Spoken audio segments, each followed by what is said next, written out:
نحمدہ و نصلی علی رسولہ الکریم اما بعد فاعوذ باللہ من الشیطان الرجیم بسم اللہ الرحمن الرحیم۔ عزیز طالبات السلام علیکم، میں ذیشان کمال کلاس نحم کے اردو کے لیکچر کے ساتھ حاضر ہوں۔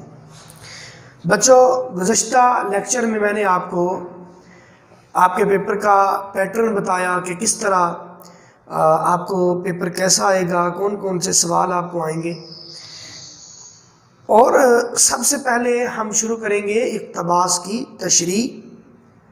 سبق شروع کریں گے، ایک سبق میں آپ کو ایم سی کیوز آئیں گے، آپ کو سوالات کے جوابات آئیں گے، سبق میں آپ کو اقتباس کی تشریح آئے گی اور سبق میں آپ کو خلاصہ آئے گا۔ یعنی یہ چار چیزیں ہیں جو ایک سبق میں آپ کو آ سکتی ہیں، آپ نے ان چار چیزوں پر فوکس کرنا ہے۔ تو بچوں، میں آپ کو بتاؤں گا کہ ایک سبق میں اگر تشریح کے لیے کوئی اقتباس آتا ہے تو اس کی تشریح کیسے کرنی ہے، یا کسی سبق کا خلاصہ لکھنے کے لیے آتا ہے تو آپ نے اس کا خلاصہ کیسے لکھنا ہے۔ تو بچوں، آج طبیعت بھی کچھ خراب ہے تو معذرت خواہ میں زیادہ وہ زور نہیں لگا سکتا، تو اسے قبول کیجئے، بس تھوڑی آواز جو ہے وہ قریب کر لیں، ہینڈ فری لگا لیں تاکہ آپ کو آواز سنائی دے، اور وائٹ بورڈ پہ جو لکھا ہے اس کو نوٹ کر لیجئے گا، ٹھیک ہے بچوں۔ نثر پاروں کی تشریح کا طریقہ۔ آپ کو پتا ہے کہ دو اقتباس دیے جائیں گے، آپ نے دونوں اقتباسات، دونوں نثر پاروں کی آپ نے تشریح کرنی ہوتی ہے۔ تو تشریح کیسے کرنی ہے؟ سب سے پہلے آپ نے لکھنا ہے جز الف، ایک جز الف ہوگا، ایک جز بے ہوگا۔ آپ نے پہلے لکھ لینا جز الف۔ فرض کریں یہ آپ کا صفحہ نمبر 1 ہے، یہ آپ کا صفحہ نمبر 2 ہے، ٹھیک ہے۔ جز الف، حوالہ متن۔ بچوں، حوالہ کا مطلب ہوتا ہے اشارہ یا پتہ دینا، نشان دینا، اور متن کا مطلب ہوتا ہے کسی سبق کی اصل عبارت۔ یعنی ایک سبق ہے، اس میں سے کوئی عبارت اٹھائی گئی ہے، اس عبارت کو آپ متن کہیں گے۔ تو حوالہ متن کا کیا مطلب ہوا کہ جو عبارت، جو اقتباس، جو نثر پارہ آپ کو تشریح کے لیے پیپر میں دیا گیا ہے، اس کا پتہ دینا ہے، اس کی نشاندہی کرنی ہے کہ وہ کہاں سے لیا گیا ہے۔ تو یہ حوالہ متن ہے۔ حوالہ متن میں 4 چیزیں ہوں گی، لیکن آپ کے نمبر ہوں گے صرف 2 چیز ہوں گی، سبق کا عنوان اور مصنف کا نام۔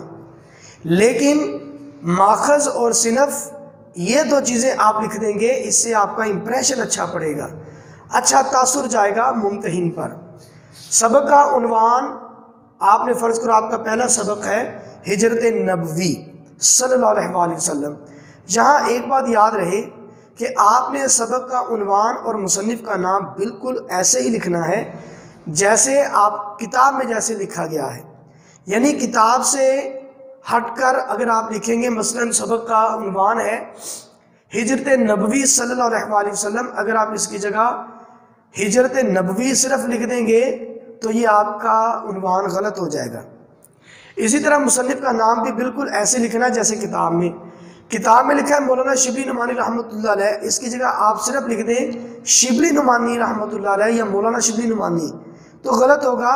پورا نام جیسے کتاب میں ہے مولانا شبلی نعمانی رحمۃ اللہ علیہ، بالکل ایسے ہی آپ لکھیں گے مصنف کا نام۔ ماخذ یعنی یہ کس کتاب سے لیا گیا ہے؟ سیرت النبی صلی اللہ علیہ وسلم کتاب کا نام ہے، علامہ شبلی نعمانی کی کتاب ہے سیرت النبی صلی اللہ علیہ وسلم، اور اس کی صنف ہے، یعنی یہ ڈرامہ ہے، افسانہ ہے، یہ کس طرح کا سبق ہے؟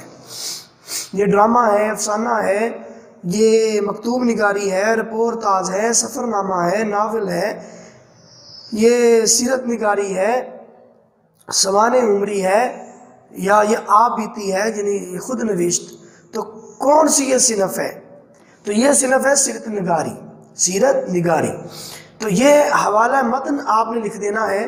حوالہ متن آپ جانتے ہیں بچوں کہ 1 نمبر کا ہوگا، حوالہ متن 1 نمبر کا ہوگا۔ اس کے بعد خط کشیدہ الفاظ کے معنی، آپ کو اقتباس کے اوپر ہی کچھ الفاظ کے اوپر، اقتباس میں کچھ الفاظ کے اوپر اس طرح خط بنا دیا جائے گا، خط کے نشان لگا دیے جائیں گے۔ آپ نے ان الفاظ کے معنی لکھنے ہیں۔ آپ نے یہاں لکھا الفاظ معنی، یہاں لفظ لکھیں گے یا ان کے معنی لکھتے جائیں گے، ٹھیک ہے۔ اس کے بعد آپ کریں گے تشریح۔ بچوں، تشریح لکھنے کا طریقہ کیا ہوتا ہے؟ آپ نے سب سے پہلے تو جو اقتباس ہے اس سے پہلے ایک ربط پیدا کرنا ہے، یعنی فرض کریں کہ اقتباس دیا گیا ہے سبق کے درمیان میں سے۔ اس طرح اگر آپ بات کریں گے، تشریح کریں گے اس اقتباس کی، تو آپ اصل بات سمجھا نہیں سکیں گے۔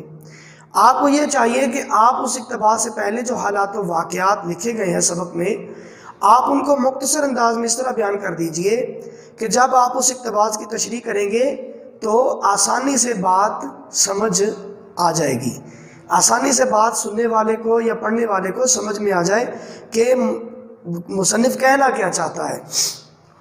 فرض کریں آپ کسی کو کوئی بات سنا رہے ہیں، اچانک کوئی اور شخص آ جاتا ہے اور پوچھتا ہے آپ کیا بات کر رہے تھے۔ اگر تو آپ شروع سے بات کریں گے، اتنی لمبی بات آپ کو سنانی پڑے گی، تو وہ بھی ٹھیک نہیں ہے۔ اگر آپ اس کو پچھلی بات سنائے بغیر وہیں سے بات شروع کر دیں تو اس طرح بھی اس کی بات سمجھ میں نہیں آئے گی۔ طریقہ یہ ہے کہ آپ پچھلی جو آپ نے بات کی ہے، آپ اس کو مختصر انداز میں بیان کر دیں، اس سے ایک ربط اور تسلسل پیدا ہو جائے گا اور بعد میں آپ اس اقتباس کی آسانی سے تشریح کر دیں۔ اس طرح اگر اقتباس میں کوئی اہم یعنی لفظ آ جاتا ہے، اس میں معرفہ آ جاتا ہے، کسی اہم جگہ کا، شخص کا یا چیز کا نام آ جاتا ہے، تو آپ اس کی وضاحت ضرور کریں، ایک آدھ سطر پہ آپ اس کی وضاحت ضرور کریں۔ اسی طرح کوئی تلمیح آ جاتی ہے، یعنی کسی پرانے تاریخی واقعہ کی طرف اشارہ کیا جاتا ہے، تو آپ اس کی وضاحت بھی ضرور کریں، ٹھیک ہے۔ تو اس طرح مارکر سے اشعار، آیات، احادیث کا حوالہ، اشعار اور قوال زریں، یہ بڑے خوبصورت انداز میں آپ تحریر کریں مارکر سے، اور کٹنگ وغیرہ سے بالکل اجتناب اور پرہیز کیجیے، ٹھیک ہے بچوں۔ یہ تشریح لکھنے کا طریقہ ہے۔ اب ہم آتے ہیں سبق کا خلاصہ لکھنے کا طریقہ۔ سب سے پہلے آپ لکھیں سبق کا عنوان، پھر لکھیں مصنف کا نام، پھر لکھیں خلاصہ۔ اب خلاصہ یہاں سے شروع کرنا ہے۔ خلاصہ لکھتے ہوئے آپ نے کن باتوں کا خیال رکھنا ہے؟ توجہ سے خلاصہ لکھتے ہوئے سبق کی ترتیب کا خیال رکھنا ہے۔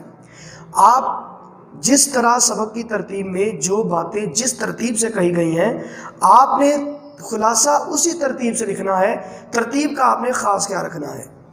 ذاتی جذبات تحریر نہ کریں، یعنی ایک بات آپ اپنی طرف سے کر دیتے ہیں، یعنی آپ اس میں تبصرہ یا تنقید نہیں کریں گے، اپنی طرف سے کوئی بات نہیں کریں گے، ٹھیک ہے۔ آپ جو مصنف نے کہا ہے اسی کو آپ بیان کریں گے۔ خلاصہ اصل سبق کا 1/3 یعنی 1/3۔ اہم باتوں کو نظر انداز مت کریں۔ آپ نے چونکہ خلاصے میں مختصر کرنا ہوتا ہے اصل سبق کو، تو اس میں اہم باتوں کو مت چھوڑیے۔ آپ جو باتیں معمولی ہیں ان کو ترک کر سکتے ہیں، یا آپ اقتباس کو اس طرح بیان کر سکتے ہیں کہ ایک بات مکمل بھی ہو جائے اور اس میں اختصار بھی پایا جائے۔ مثلا اگر اس نے لکھا کہ جن لوگوں کو اللہ تبارک و تعالیٰ نے دولت سے نوازا ہے، انہیں چاہیے کہ وہ غریب، مفلوک الحال، تنگ دست اور تہی دامہ لوگوں کی مدد کریں، آپ اس کی جگہ ایسے لکھ دیں امیروں کو غریبوں کی مدد کرنی چاہیے، بس، ٹھیک ہے۔ اس کے بعد بیٹا خلاصہ پیروں کی شکل میں لکھنا ہے، اور خلاصے کا انداز تشریحی نہ ہو بلکہ اختصار سے کام لیا جائے، مختصر انداز میں خلاصہ لکھا جائے۔ تو یہ بیٹا اقتباس کی تشریح اور خلاصہ لکھنے کا میں نے طریقہ بتایا، اسے نوٹ کر لیں، تیار کر لیں۔ اگلے لیکچر کے ساتھ حاضر ہوں گا، جب تک کے لیے اجازت چاہتا ہوں۔ اللہ حافظ، خدا حافظ۔